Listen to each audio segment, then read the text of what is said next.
श्री राम आदर्श विद्यापीठ उच्च माध्यमिक विद्यालय लक्ष्मणगढ़ की ऑनलाइन क्लासेस में आपका हार्दिक स्वागत है।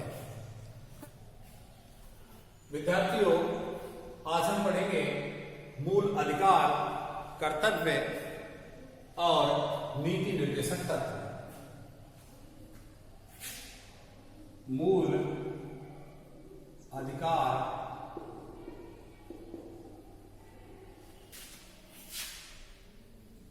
नीति निर्देशक तत्व और कर्तव्य। तो विद्यार्थियों,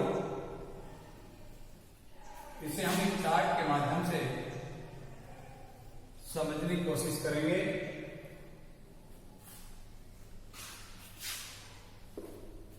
सबसे पहली बात है कि भारतीय संविधान में 395 अनुच्छेद और जो 22 भाग हैं उनमें अधिकार, कर्तव्य एवं नीति निर्देशक तत्व किस किस भाग में आते हैं। तो मैंने आपको पहले बता दिया है कि मूल अधिकार भारतीय संविधान के मूल संविधान में थे, अतः भारतीय संविधान में मूल अधिकार भाग 3 में निहित हैं, जबकि नीति निर्देशक तत्व भारतीय संविधान के भाग 4 में निहित हैं। और यदि बात करें हम कर्तव्यों की, तो ये संविधान के भाग 4 के में निहित हैं। अब हम बात करेंगे कि भारतीय संविधान में अधिकार, नीति निर्देशक तत्व और कर्तव्यों को किन किन अनुच्छेदों के तहत समाहित किया गया है। यदि मूल अधिकारों की बात करें तो भाग 3 में अनुच्छेद 12 से 35 तक अधिकारों का वर्णन किया गया है। अर्थात भारतीय संविधान के मूल अधिकार में भाग 3 के तहत अनुच्छेद 12 से 35 तक वर्णन है। यदि बात करें नीति निर्देशक तत्वों की, वो संविधान के भाग 4 में है तथा अनुच्छेद 36 से 51 तक है। विद्यार्थियों, यहां बात आपको पुनः पिछली कक्षा की आ रही होगी कि जो कर्तव्य हैं वो भारतीय संविधान में निहित नहीं थे। जो मूल भारतीय संविधान बना था उसमें कोई भी कर्तव्य नहीं था, परंतु 42वें संविधान संशोधन 1976 के द्वारा भारतीय संविधान में 10 कर्तव्यों को जोड़ा गया।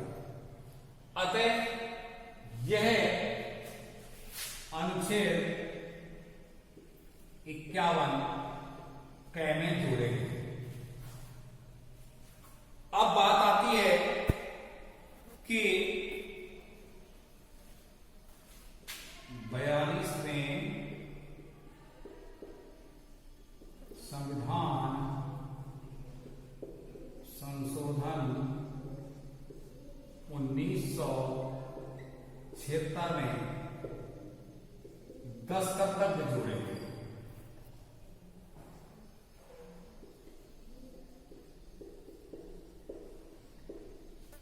उसके बाद हम बात करें कि 11वां कर्तव्य कब जोड़ा गया है।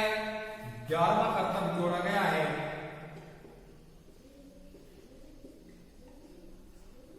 86वां संविधान संशोधन 2002 में, और जिसे लागू कब किया गया है 1 अप्रैल 2010 से।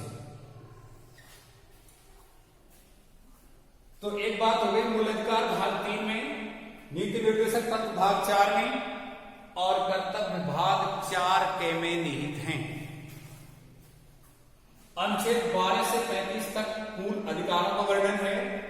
नीति निर्देशक तत्वों का वर्णन अनुच्छेद 36 से 51 तक है, जबकि कर्तव्य मूल भारतीय संविधान में नहीं थे, जिन्हें बाद में 42वें संविधान संशोधन 1976 में 10 मूल कर्तव्यों को जोड़ा गया। यदि हम बात करें कि भाग 3 में जो अनुच्छेद दिए गए हैं, इनमें कौन कौन से मूल अधिकार हैं, इस चार्ट के माध्यम से समझेंगे।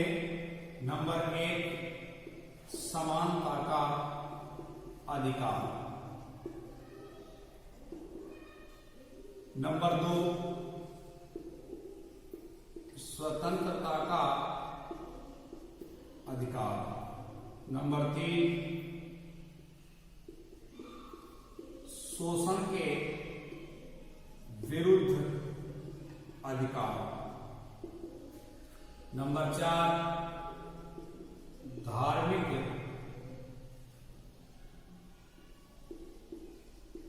स्वतंत्रता का अधिकार।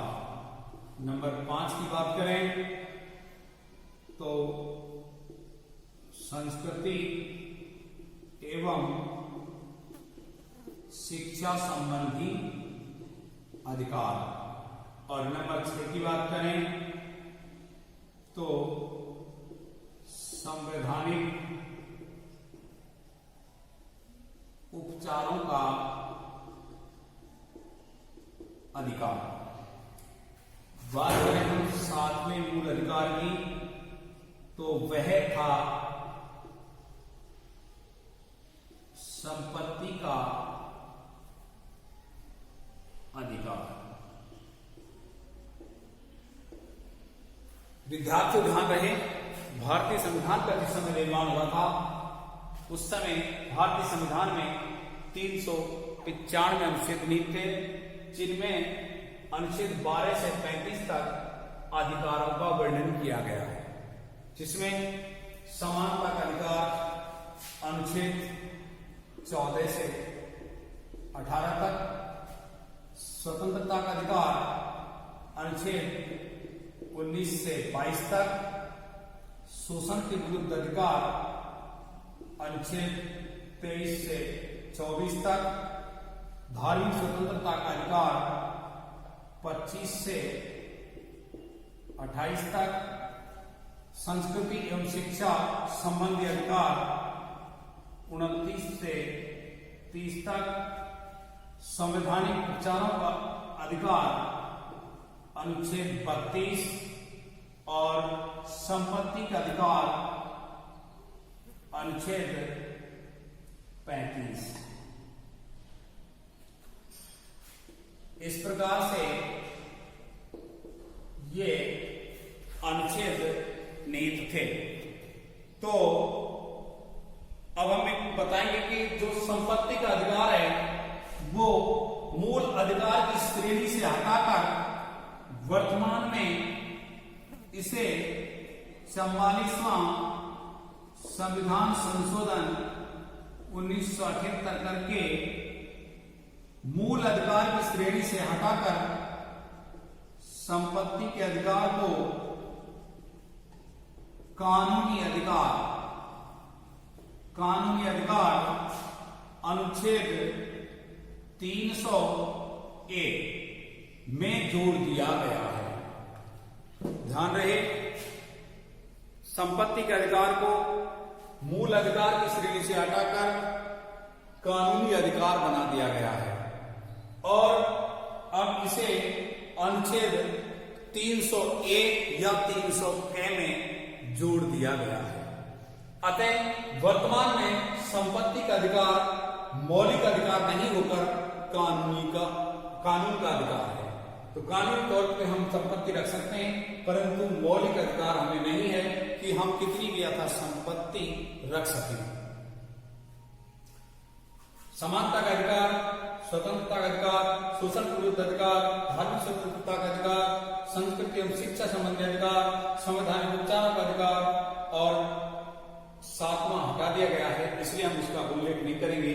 तो वर्तमान में भारतीय संविधान में 6 मूल अधिकार हैं। भाग 4 में अनुच्छेद 36 से 51 तक नीति निर्देशक तत्वों का उल्लेख किया गया है। ये वे विचार हैं जिन्हें भावी राज्य सरकारों को बताया जाता है कि कल्याणकारी कार्य इस प्रकार से किए जाएं, परंतु कोई भी सरकार उसके लिए बाध्य नहीं है कि वे उनके इन विचारों को माने या ना माने। इसलिए एक विशेष बात ध्यान रखें कि नीति निर्देशक तत्व वाद योग्य नहीं है। नीति निर्देशक तत्व वाद योग्य नहीं है, जबकि भारतीय संविधान के अनुसार मूल अधिकार वाद योग्य हैं। यदि आपके किसी भी मूल अधिकार की अवहेलना होती है या आपके किसी भी मूल अधिकार को नहीं दिया जाता है या किसी भी मूल अधिकार का उल्लंघन किया जाता है, तो आप न्यायालय की शरण में जा सकते हैं। उसके तहत याचिकाएं जो दी जाती हैं आगे हम अध्ययन करेंगे। लेकिन यदि आपके किसी मूल अधिकार का हनन होता है तो आप न्यायालय की शरण में जा सकते हैं। इसलिए मूल अधिकार वाद योग्य हैं, जबकि नीति निर्देशक तत्व सरकार को दिए गए निर्देश होते हैं, इन्हें मानना न मानना सरकार पर डिपेंड करता है। इसलिए नीति निर्देशक तत्व वाद योग्य नहीं है। अब हम बात करते हैं कि ये कहां से लिए गए हैं। यदि हम मूल अधिकार की बात करें तो मूल अधिकार हमने अमेरिका से लिए हैं। कहां से लिए विद्यार्थियों? अमेरिका से लिए हैं, क्योंकि आपको ये तो पता ही है कि भारतीय संविधान को हमारे विशेषज्ञों के द्वारा उधार का थैला बताया गया है। क्या बताया गया है? उधार का थैला। क्योंकि भारतीय संविधान का सब कुछ अपना नहीं है। भारतीय संविधान में पूरे विश्व के संविधानों का सम्मिश्रण है, क्योंकि पूरे विश्व के संविधानों से अच्छी अच्छी बातों को संग्रह करके और भारतीय संविधान में समाहित किया गया है। अतः हम भारतीय संविधान को उधार का थैला कह सकते हैं। तो अब ये हमने जो मूल अधिकार हैं इनका वर्णन अमेरिका से दिया है। जबकि नीति निर्देशक तत्वों की बात करें तो नीति निर्देशक तत्व हमने आयरलैंड से लिए हैं। कहां से लिए विद्यार्थियों? आयरलैंड देश से लिए हैं। ये क्वेश्चन बहुत पूछा जाता है कि नीति निर्देशक तत्वों को किस देश के संविधान से लिया गया है, तो विद्यार्थी आप बताओगे आयरलैंड। तो मूल अधिकार अमेरिका से, नीति निर्देशक तत्व आयरलैंड से। और यदि हम बात करें कर्तव्यों की, तो हमारे जो कर्तव्य हैं वो हमने रूस के संविधान से लिए हैं। किससे लिए भाई? रूस के संविधान से लिए हैं। तो ये तीनों चीजें अलग अलग देशों से ली गई हैं। अधिकार अमेरिका से, नीति निर्देशक तत्व आयरलैंड से और कर्तव्य रूस से। अतः स्पष्ट हो जाता है कि भारतीय संविधान उधार का थैला है। तो इसमें ये चीजें हमने समाहित वहां से की है। मूल अधिकार आपको बता दिए, नीति निर्देशक तत्व बता दिए, लेकिन ये बात योग्य नहीं है, ये भी आपको बता दिया गया है। भाग 4 में कर्तव्य जोड़े गए हैं जो 51 के अंदर जोड़े गए हैं। 42वें संविधान संशोधन 1976 में 10 मूल कर्तव्य जोड़े गए, जिनमें 10 कर्तव्यों के अलावा 11वां मूल कर्तव्य 86वां संविधान संशोधन 2002 में हुआ, जिसके लागू 1 अप्रैल 2010 से कर दिया गया है।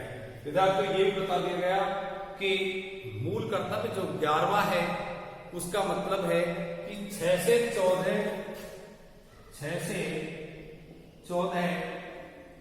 वर्ष की आयु वर्ग के जो विद्यार्थी हैं उन्हें अभिभावक या प्रतिपालक जैसी भी स्थिति में हो, उन्हें निःशुल्क एवं अनिवार्य शिक्षा दिलवाए। तो इसमें बताया गया है कि सरकार निःशुल्क व्यवस्था करे और अभिभावक उन बच्चों को शिक्षा दिलवाए, ये इसमें उल्लेख किया गया है। तो आप इस सारणी के माध्यम से समझते होंगे कि भारतीय संविधान में मूल अधिकार, नीति निर्देशक तत्व और कर्तव्यों की क्या स्थिति है। इसके बाद अब हम पढ़ेंगे इसे विस्तार से। अभी हमने पढ़ा था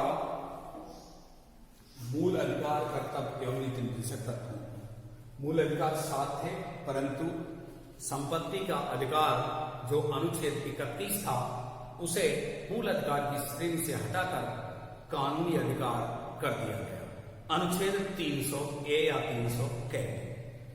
अब इसके बाद हम पढ़ेंगे मूल अधिकारों की आवश्यकता एवं महत्व क्या है।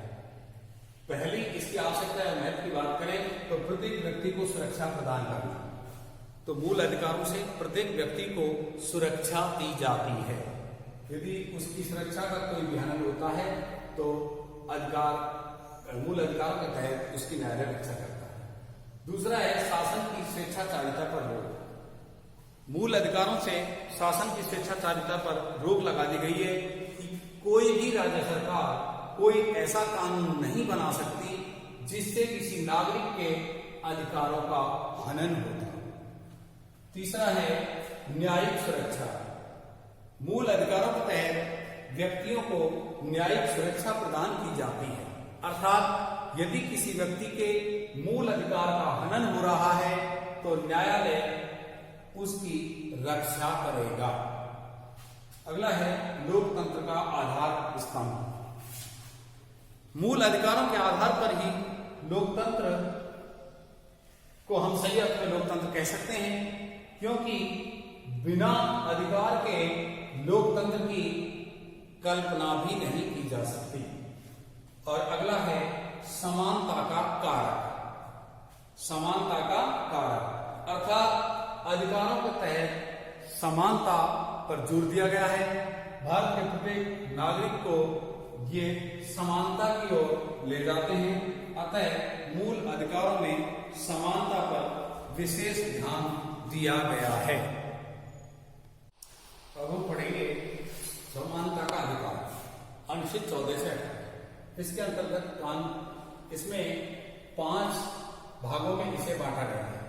समानता के अधिकार में पहला है कानून के समक्ष समानता।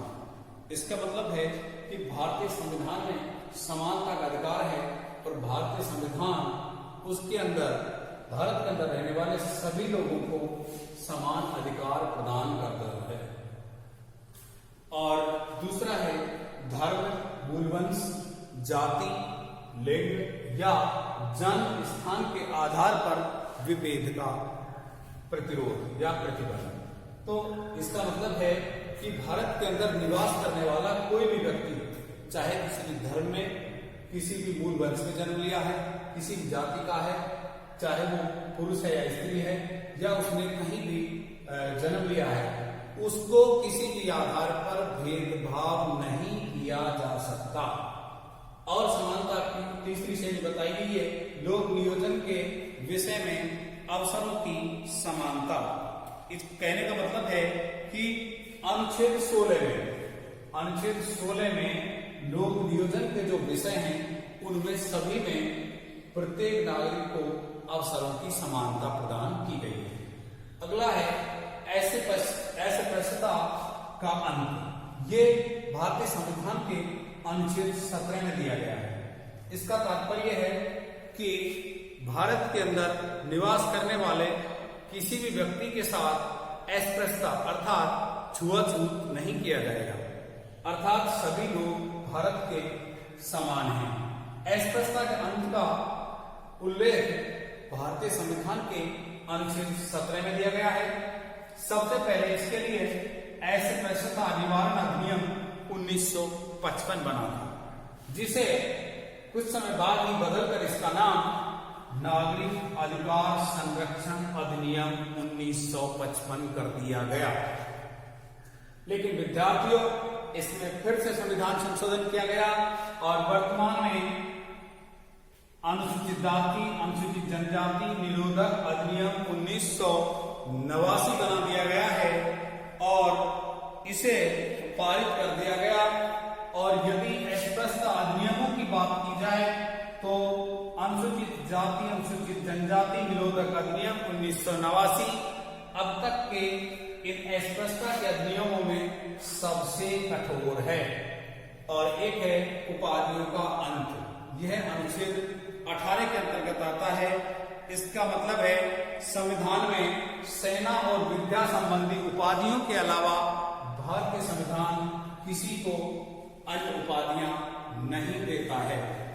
अब हम दूसरा पढ़ेंगे स्वतंत्रता का अधिकार। और हम पढ़ेंगे दूसरा अधिकार स्वतंत्रता का अधिकार।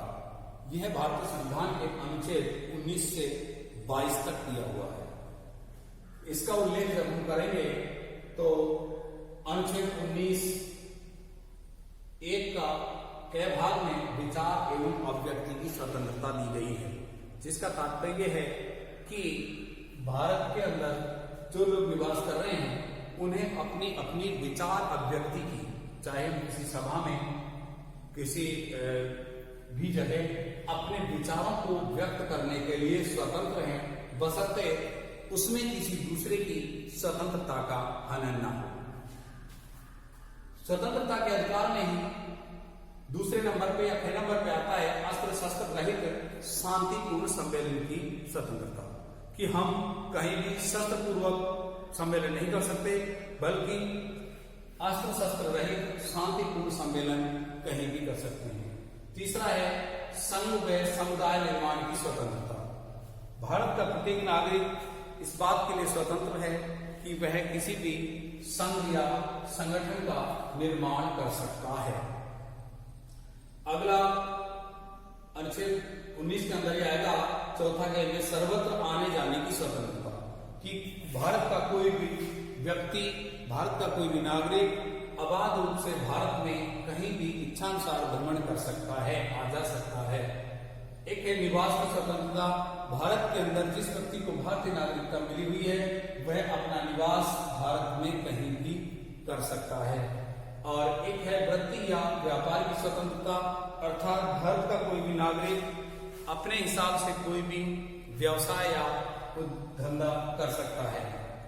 अनुच्छेद 20 में आता है स्वतंत्रता के अधिकार के अंतर्गत 19 से 22 तक अनुच्छेद दिए गए हैं। अनुच्छेद 20 में है अपराधों के लिए दोष सिद्धि का संरक्षण। अपराधों के लिए दोष सिद्धि का संरक्षण। अब इसमें किसी भी व्यक्ति को तब तक अपराधी घोषित नहीं किया जा सकता जब तक कि उस पर अपराध का कोई पक्का सबूत नहीं मिल जाता। तो अपराधों के लिए दोष सिद्धि का संरक्षण भी अनुच्छेद 20 के अंतर्गत दिया गया है। अगला है जीवन व व्यक्तिगत स्वतंत्रता का संरक्षण। ये जीवन व व्यक्तिगत स्वतंत्रता का संरक्षण के अंतर्गत जीवन जीने का अधिकार दिया गया है, जिसे 1979 में एक कानून बनाकर और उसमें संशोधन करके और अधिक मजबूत बना दिया गया है। तो जीवन व व्यक्तिगत स्वतंत्रता का यह अधिकार है। इसमें व्यक्ति को उसके जीवन या व्यक्तिगत स्वतंत्रता से विधि द्वारा स्थापित प्रक्रिया को छोड़कर अन्य किसी भी प्रक्रिया से वंचित नहीं किया जा सकता। और जिसके अंतर्गत अनुच्छेद 21 क भी है। इस अनुच्छेद 21 में अनुच्छेद 21 क जोड़ा गया है, जिसके अंतर्गत है निःशुल्क एवं अनिवार्य शिक्षा। जैसा आपको पहले बता दिया गया है, जो 1 अप्रैल 2010 से लागू की है, वो अनुच्छेद 21 क में जोड़ दी गई है। और अनुच्छेद 22 के अंतर्गत आता है बंदीकरण के संरक्षण। अर्थात बंदीकरण के संरक्षण के लिए कुछ अधिकार दिए गए हैं भारतीय नागरिकों को। जैसे किसी भी व्यक्ति को ये पूछे जाने का अधिकार है कि उसे बंदी क्यों बनाया गया है। नंबर दूसरा, उसे ये भी पूछने का अधिकार है कि अपना कोई भी इच्छित वो कानूनी संरक्षण लेने के लिए अपना वकील ले सकता है। तीसरा है 24 घंटे के अंदर बंदी बनाए हुए व्यक्ति को कारण भी बताना होगा कि उसे बंदी किस कारण से बनाया गया है, और दूसरा उसे 24 घंटे के अंदर न्यायालय में पेश भी करना होगा। ये है बंदी प्रत्यक्षीकरण के संरक्षण। एक है निवारक नजरबंदी। इसका तात्पर्य है बिना किसी न्यायिक प्रक्रिया के नजरबंदी से है कि किसी भी व्यक्ति को बिना किसी न्यायिक प्रक्रिया के नजरबंद नहीं किया जा सकता।